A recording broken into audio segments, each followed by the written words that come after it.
А куб қосу Б куб қосындысын көбейткіштерге жіктеу үшін біз А куб қосу Б куб тең А қосу Б көбейтілген А квадрат минус АБ қосу Б квадрат тепе-теңдігін пайдаланамыз. Енді теңдікті дәлелдейік. Көп мүшені көп мүшеге көбейту ережесін қолданғанда мынадай өрнек шығады.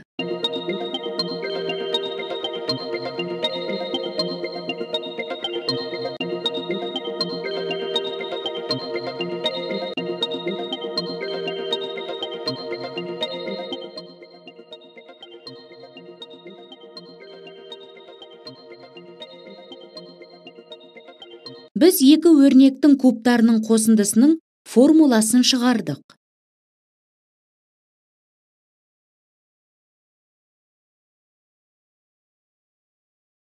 327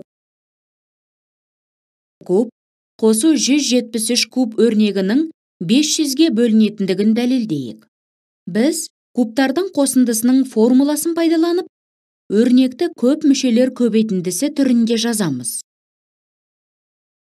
Бірінші жақшаның мәні 500-ге тең. Көбейтіндінің бөлінгіштігі туралы теоремаға сәйкес, егер көбейткіштердің бірі қандайда бір санға бөлінсе, онда көбейтінді де сол санға бөлінеді.